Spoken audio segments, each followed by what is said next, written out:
Всем привет! Сегодня я хочу с вами поговорить на тему инвестиций и хочу рассказать один инвестиционный продукт, который может заинтересовать любого человека, который хотя бы раз в жизни задумывался, вообще слышал и задумывался об инвестициях, но что с ними делать, не всем понятно, не все специалисты, не у всех достаточно информации по этому поводу. И я думаю, расскажу вам про один из самых простых инвестиционных продуктов, которые актуальны и в нынешнее время. И, возможно, вас это заинтересует, и вы начнете свой путь в инвестициях именно с этого продукта. Продукт этот называется индивидуальный инвестиционный счет, сокращенно он звучит как ИИС. Не стоит пугаться этого сложного названия, ничего особенного в этом счету нет. Я приложу иллюстрации, чтобы вы могли четко для себя представлять то, о чем я вам сейчас буду рассказывать. Итак, в реалиях нынешнего времени инвестиции это уже не что-то заоблачное, это что-то уже повседневное. И думаю, сейчас хороший повод разложить все по полочкам для тех, у кого еще нет ИИС или уже есть, но остались какие-то вопросы. Когда вы приходите в банк, вам в том числе предлагают и этот продукт. Так как информации, возможно, у вас недостаточно, чаще всего ее быстро и в сжатом виде вам ее доносят, и иногда бывает не очень понятно, что это вообще за продукт. Итак, главное про ИИС, что это, зачем и как его открыть. Появился этот способ инвестирования еще в 2015 году. По сути, это брокерский счет с налоговыми вычетами и некоторыми ограничениями. И также еще бывает ИИС с доверительным управлением, где все операции по счету совершает управляющая компания. Чаще всего это наши банки. Вы когда приходите в банк, как раз банк и будет управляющей компанией. То есть вы ему деньги даете и даете добро на то, чтобы он вложил эти финансы именно в ИИС, и банк уже сам работает с этими деньгами, соответственно, берет комиссию за это, и вы получаете за это процент и налоговый вычет. Итак, какие, к примеру, разложим плюсы? Прежде всего, для налоговых резидентов России это налоговые вычеты. Сейчас расскажу немножко официальной информации. Итак, стандартно вам уточняют, что ИИС – это инвестиционный продукт, это брокерский счет. Чаще всего его открывают на 3 года. Сейчас уточню, почему. Вообще он открывается от года и далее. Открыть вы его можете и сами в том числе. Но, конечно, удобнее всего, на мой взгляд, опять же, это моя точка зрения. Вы можете ее принимать, можете нет, на имя инвеста быть. Все-таки, когда есть управляющая компания, да, они, безусловно, возьмут свой процент за ведение финансов ваших, да, но, по крайней мере, если вы практически ничего в этом не понимаете, не знаете, но деньги вложить у вас желание есть, и вы же работаете прежде всего для чего? Для того, чтобы у вас был какой-то капитал, и, конечно, безусловно, его хочется приумножить. Просто так, если деньги будут лежать у вас под подушкой или там под матрасом, они сами себя не приумножат, и они даже уйдут в минус с учетом вот этих количества бумажек ваших, они останутся, конечно, в количестве, но по сути они из-за инфляции подешевеют, и поэтому нужно хотя бы перекрывать мало-мало инфляцию, чтобы, хотя бы сохранить эти финансы, а если есть возможность приумножить, или чуть-чуть добавить, это все-таки уже большой плюс. Согласитесь, это так. Итак, ИИС, по сути, он чем-то схож с простым вкладом. ИИС вообще открывается минимум от года и до того момента, пока вы не посчитаете нужным забрать финансы. Удобнее всего, чаще всего банки предлагают открыть его на 3 года, соответственно, потом закрыть и заново открывать опять же на 3 года. Почему они так делают? В этом есть очень большой плюс для самих клиентов, потому как наше законодательство разрешает забрать 13% вычета НДФЛ только если счет был открыт 3 года. То есть, если деньги там пролежали минимум 3 года. А если финансы пролежат год, 2 и меньше 3, к примеру, то с дохода, который вы получите с инвестиционного, вы должны будете уплатить государству 13%. от дохода, именно от дохода, не с ваших денег. И еще также всегда уточняют, что минимум можно внести любую сумму, но максимум каждый год пополнять на 1 миллион. В общем, это как бы общепринятые такие моменты. Я же со стороны своего опыта уточню, что опять же государство разрешает забрать 13% лишь с 400 тысяч за год. То есть, чтобы максимально выиграть с этих финансов, то есть, почему я как раз уточнила, что ИИС – это как раз ваша как первая ступенька для того, чтобы начать инвестировать, как первая ступень в инвестиции, и самая более-менее простая, более-менее понятная, это как раз ИИС, да, потому что государство максимально дает возможность забрать 13% именно с 400 тысяч рублей, но это уже более или менее адекватная сумма для нас, средних граждан. То есть если у вас миллионы, понятно, у вас будут уже, желательно вам рассматривать немножко другие уже варианты инвестиций, но вот до 400 в год вполне себе может подойти ИИС. Дальше хочу уточнить то, что 13% государство НДФЛ разрешает забрать, но не забывайте о том, что забрать, опять же подчеркну, с НДФЛ, то есть у вас должно быть официальное трудоустройство, чтобы вы платили налоги. Повторюсь, вы должны быть налоговым резидентом РФ. И, соответственно, так как вы платите налоги, 13% с каждого месяца зарплаты, да, вот оттуда у вас и будет возможность забрать 13%. Зачем государство вообще разрешает это сделать? Это поощрение для инвестиций. Понятно, что за 3 года все управляющие компании, кто вот ведет ИИС, допустим, любой банк, к примеру, конечно, они в том числе заработают свои проценты, ну и вы тоже получите свои проценты, плюс с учетом того, что вы можете забрать с 400 тысяч 13%, а это 52 тысячи без малого, то нужно подумать и правильно расценить для себя, что даже если вы вложите в какой-то вклад, и, допустим, вы его будете продлять, там, допустим, вы его откроете на год и будете продлять каждый год, и вот 3 года у вас пролежат финансы, но у вас максимальные сейчас ставки по вкладам, ну, это, 6%. 13%, согласитесь, более выгодно. Плюс, это я говорю лишь только об том, что вы можете забрать НДФЛ, но ведь это инвестиции, а инвестиции чаще всего вкладываются, так как это ИИС, самый, так скажем, безопасный такой вклад, так как финансы вкладываются чаще всего в облигации. А облигации, я уже рассказывала в одном из своих видео, это альтернатива вкладу. То есть это не акции, которые могут скакать в плюс и в минус, то есть где-то они могут повышаться, где-то они могут так подешеветь от каких-то моментов в компании, что просто там, в минус уйти.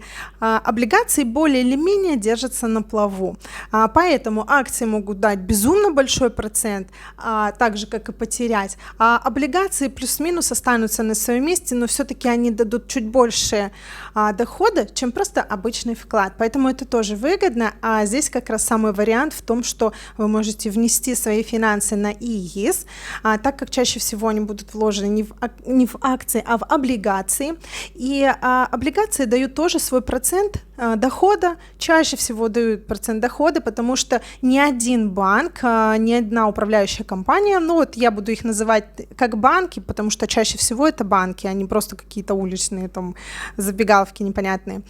Банкам все-таки лично вот у меня доверие больше, какой бы ни был это банк. Ну, конечно, банки, которые на слуху у всех, там Сбербанк, ВТБ и там Россельхоз и так далее, и так далее. Поэтому ни один банк, конечно, не будет работать себе в минус. Безусловно, этим занимаются специально, так скажем, обученные люди, специалисты.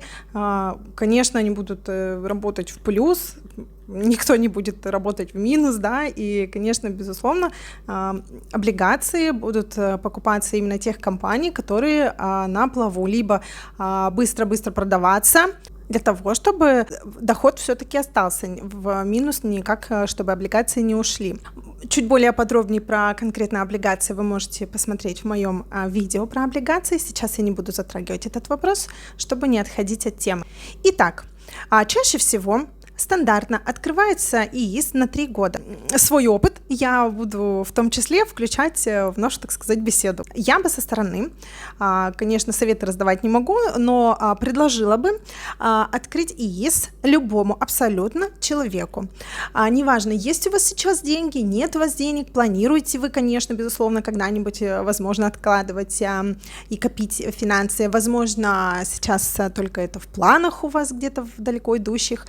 Но так как вы открываете ИИС, и государство, вспомните, да, дает возможность только после 3 лет вернуть ваш 13% НДФЛ, значит, здесь идет первая маленькая хитрость – открыть его минимум на 3 года. Чаще всего банки так и предлагают, завлекая вас тем, что вы 100% получите свои 13% НДФЛ вычетом. Вот, открыть счет вы можете сейчас на любую сумму, либо вообще пустой брокерский счет в том банке, в котором вы ведете счета, где вам там удобно, и, соответственно, открыть его можете пустой, и пусть он уже начнет свое течение. Сейчас это несложно сделать, также можно хоть там в Тинькове, хоть в Сбербанке, хоть в ВТБ открыть. Главное, чтобы счет уже начал действие свое. Когда у вас будет желание, вы можете вкладывать финансы. Чаще всего есть рамки внесения именно пополнения финансов. Это раз в квартал, раз в полгода, раз в год. Это тоже указывается в договоре, когда вы будете открывать, вы можете проконсультироваться с менеджером, либо вот как раз будет это указано в приложении, когда будете открывать. И вот таким образом в течение года, к примеру, первого, вы сможете, если у вас уже будет желание откладывать, вы уже сможете до 400 тысяч внести. К примеру, если у вас нет финансов на данный момент, тех, которые вы можете отложить, потому что инвестиционные финансы, да, когда вы вкладываете деньги в инвестиции, эти деньги должны быть свободны. Я называю эти деньги свободными, потому что у вас не будет возможности без потери снять эти финансы просто так вот, прям взяли и сняли. Такого не получится. За это, конечно, за ведение вашего счета будет комиссия, и я чуть позже об этом уточню. Итак, банки чаще всего берут процент за управление вашими финансами. Соответственно, это их комиссия. Чаще всего 1-1,5% от количества финансов внесенных, либо вносимых, которые вот вы будете вносить. И еще один интересный нюанс, это скорее, я даже минусом это не могу назвать, потому что это не минус. Если разумно подойти к этой теме, можно всегда сообразить и понять, что так как вы доверяете свои финансы управляющей компании, и они уже работают с этим, покупают облигации, продают и так далее, занимаются непосредственно увеличением вашей, да, прибыли, а вы, по сути, ничего не делаете, только отдали деньги, сидите, ждете, пока наконец-то пройдет 3 года, и вы получите инвестиционный процент, и плюс пойдете потом писать НДФЛ, забирать финансы с ваших денег. Так вот, есть такой нюанс, когда вдруг, если клиент захотел вывести финансы раньше положенного срока, вот шел, передумал, что и больше я не хочу, чтобы у меня был ИИС, и я такой пойду заберу деньги. Это понятно. Если вы просто вклад открываете, вы теряете проценты, которые были насчитаны на этом счету, на этом вкладе, это все понимают, я надеюсь, это все понятно, тут все логично. Здесь примерно то же самое. То есть специалисты уже забрали с ваших финансов комиссию, они уже работали с вашими деньгами, они уже покупали облигации, они уже продавали и так далее, они уже выполняли свою работу. Соответственно, вы уже оплатили им работу. И просто так финансы вернуть назад именно в той сумме, в которой вы внесли, не получится по истечению 3 лет. Опять же, уточню, я надеюсь, я четко донесла информацию, что комиссия, которую возьмет управляющая компания, высчитывается сразу потому что люди уже сразу работают с вашими деньгами. Поэтому существует такое понятие, как таблица выкупных сумм. Вы ее, конечно, безусловно, получите сразу, специалист вам выдаст, рассчитает, там все будет от суммы зависеть и так далее, и там будет все написано, там, если вы ходите через полгода такой процент, если через там год такой-то процент финансов вы потеряете, потому что управляющая компания уже работает. Она не знает, что вам что-то там щелкнуло, и вы передумали вносить финансы или там дальше хранить их там или что. То есть специалисты уже работают. Я же хочу напомнить, что деньги должны быть свободные, поэтому все 3 года финансы пусть копят вам деньги. В любом случае, чаще всего, ни разу не видела того, чтобы деньги просто так пролежали 3 года и ничего там никто не получил. Ни разу такого не было, серьезно. И так как это я уже исходя из своего опыта говорю, в любом случае облигации дают чуть больше процента, чем обычный вклад. Пусть там один обычный вклад, да, к примеру, 4% будет, облигации дадут, 6 наверняка точно дадут. То есть облигации всегда вам дадут возможность заработать чуть больше, чем просто обычный вот этот мертвый вклад, который что-то там вы внесли, и вот он там пролежал целых полгода, конечно, какой там процент. То есть здесь есть возможность действительно заработать какой-то более высокий процент. Так, разобрались. Счет нужно открывать на 3 года. Финансы вы можете внести хоть в последний год. Это даже иногда, достаточно интересно наблюдать, когда, к примеру, человек копил, вот что-то там боялся первых 2 года, непонятно, или там у него не было финансов, потом на 3-й год уже такое, с финансами получше, пришел там, свои 400 тысяч внес, и вот за сколько там, за те месяцы, которые до конца года были, человек и инвестиционный доход получил, и, соответственно, в конце срока, там, 3-й год закончился, он смело может закрыть ИИС, вывести финансы, получить свой инвестиционный доход за вычетом комиссии, соответственно, и также получить еще 13% налогового вычета. Что 3 года назад, что сейчас, я не вижу особой разницы, в любом случае, плюс-минус общей сложности, если посчитать, то плюс-минус около 20% дохода у вас с ИИСа получается. Так что если вы планируете какую-то сумму откладывать, если вы хотели бы уже начать инвестировать, если вам это интересно, попробуйте, рассмотрите вариант как раз вот индивидуального инвестиционного счета ИИС. Если у вас возникнут вопросы, вы можете их задать в комментариях, я вам могу подробно рассказать о многих моментах. Может быть, поделитесь опытом, кто уже открывал такие счета, расскажите, какой процент вы получили инвестиций, понравилось ли вам это. Я со своей стороны, со стороны своего опыта могу вот позитивно достаточно отзываться об этом продукте, потому как все-таки облигации это более безопасная такая альтернатива вкладу. Кстати, хочу уточнить момент, что вкладываются в облигации большая часть, там от 40 до 50-60% даже всех облигаций в вашем портфеле будут вложены в государственные организации. То есть государственные организации, они уже 90% точно не развалятся, если, конечно, не произойдет у нас дубль 2, 1991 год, и вся страна будет называться по-другому. Но это никто предугадать не может, и все надеемся, что это маловероятно. Поэтому более или менее стабильно сейчас живем. Я считаю, что первый шаг в инвестиции, такие как ИИС, это самый актуальный вариант на сегодняшний день. Думаю, на сегодня информации достаточно. Делитесь в комментариях своим умозаключением по этому поводу. Рассказывайте ваш опыт, если он был.